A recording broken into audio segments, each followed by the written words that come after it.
Siti Syamani. Saya Muhammad Haikal. Saya Akbar Sabila. Saya Ibunya.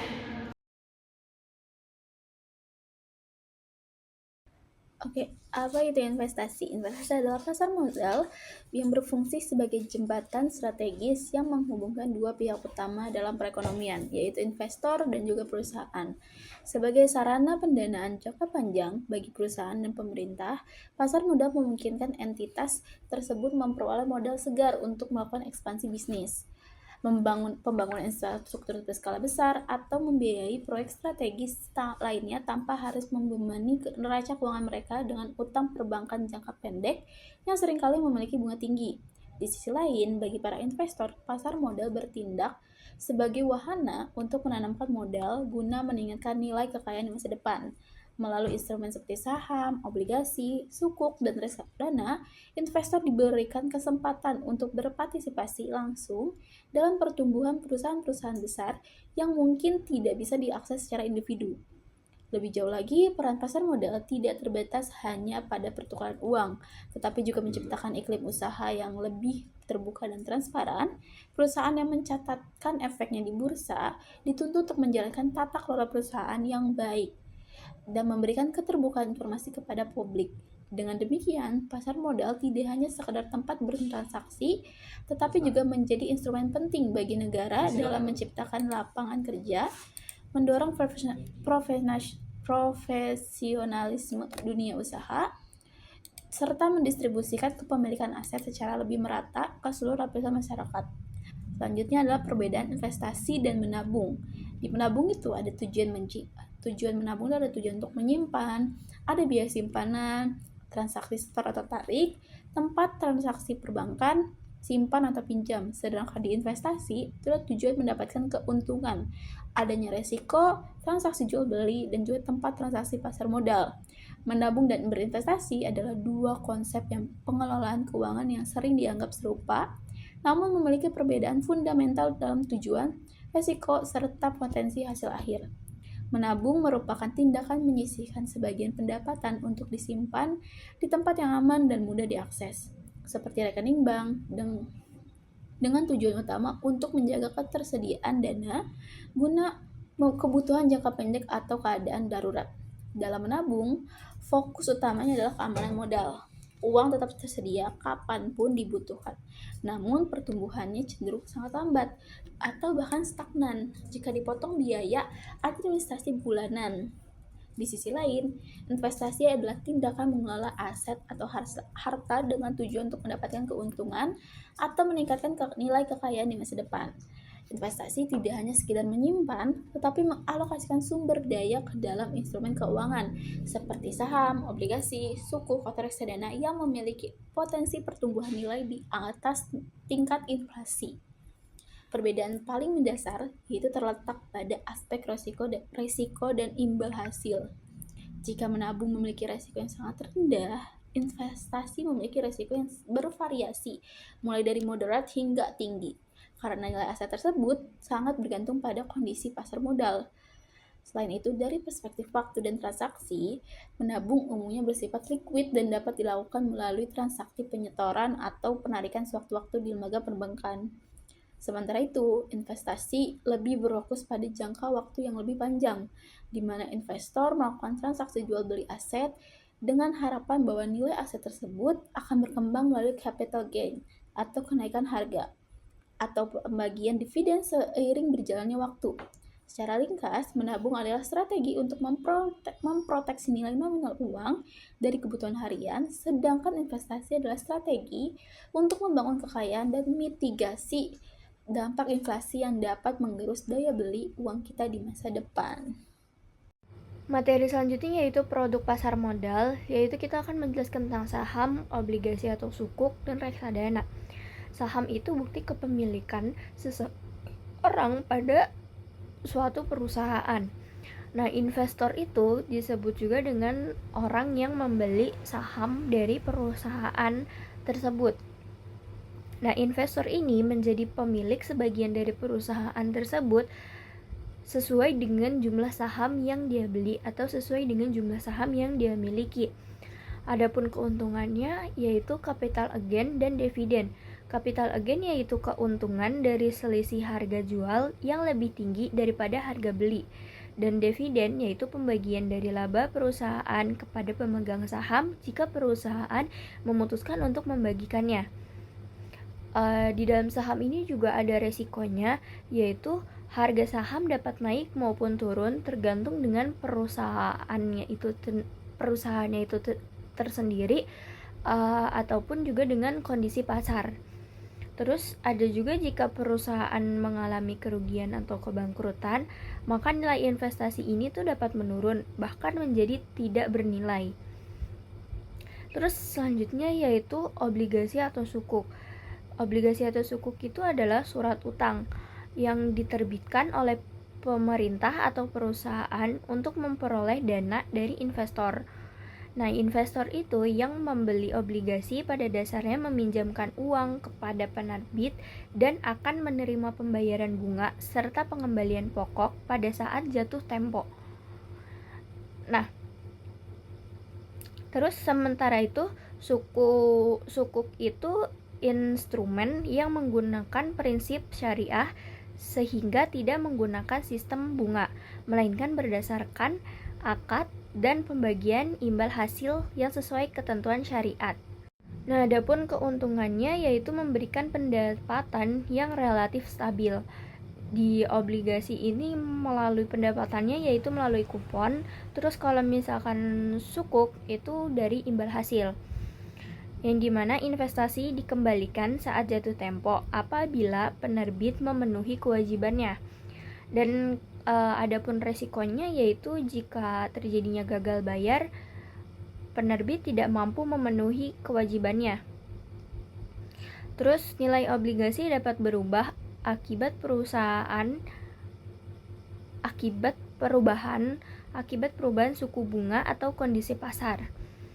Nah, terus selanjutnya ada reksadana, yaitu wadah kolektif yang dikelola manajemen investasi diversifikasi resiko, yang dimana reksadana ini adalah kan wadah himpunan dana dari banyaknya investor yang kemudian dikelola oleh manajer investor untuk diinvestasikan ke berbagai instrumen seperti saham, obligasi, atau pasar uang.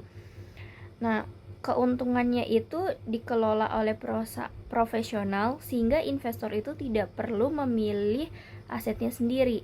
Dana investasi ini dibagikan ke berbagai instrumen yang diversifikasi sehingga resiko dapat lebihnya itu lebih besar. Nah, modal awal investasi relatif terjangkau. Adapun resikonya yaitu nilai investasi tetap dapat naik ataupun turun mengikuti kinerja aset yang dimilikinya. Tidak ada jaminan keuntungan karena bergantung pada kondisi pasar, kondisi perusahaan, dan strategi investasi.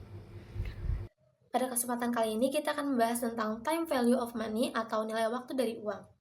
Jadi, jumlah uang yang kita miliki sekarang itu lebih berharga dibanding jumlah uang yang akan datang di masa depan. Mengapa demikian? Karena uang yang kita miliki sekarang itu bisa kita investasikan dan kita bisa mendapatkan keuntungan.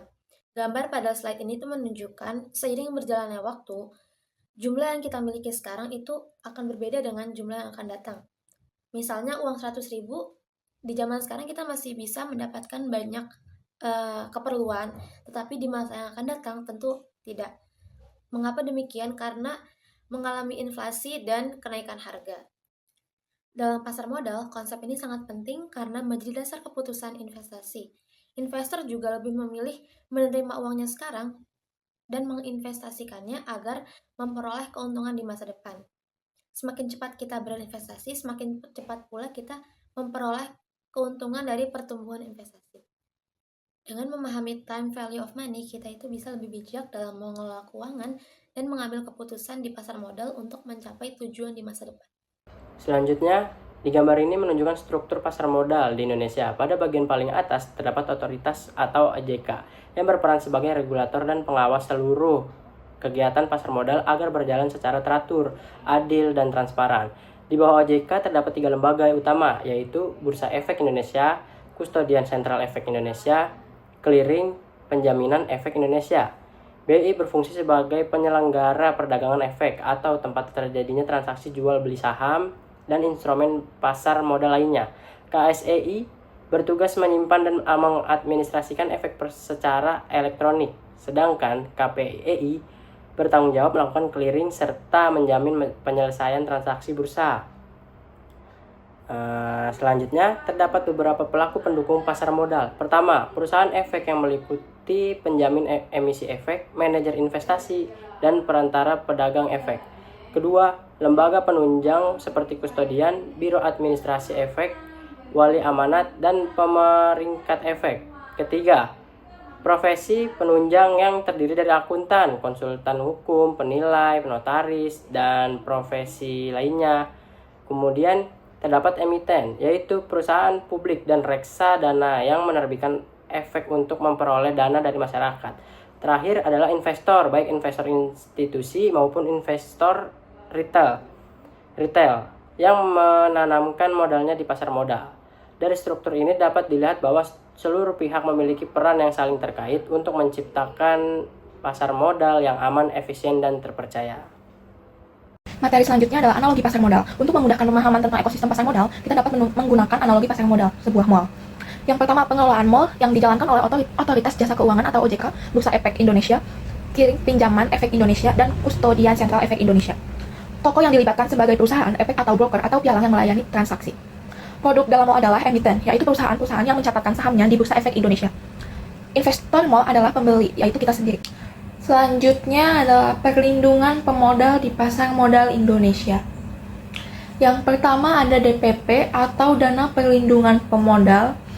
Pengertiannya adalah kumpulan dana yang digunakan untuk memberikan ganti rugi kepada pemodal yang kehilangan asetnya.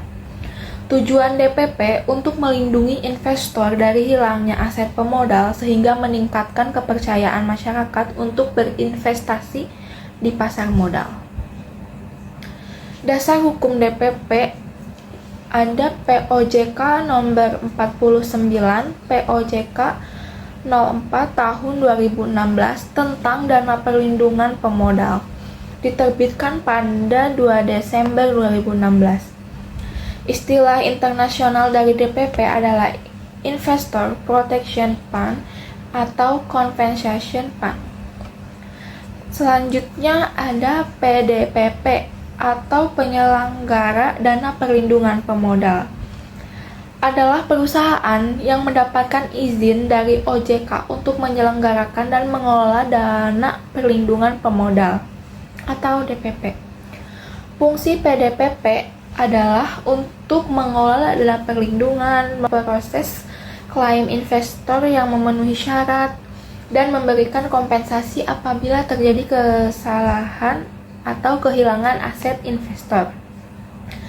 Dasar hukum PDPP ada POJK nomor 50, POJK 04 tahun 2016 tentang penyelenggara dana perlindungan pemodal.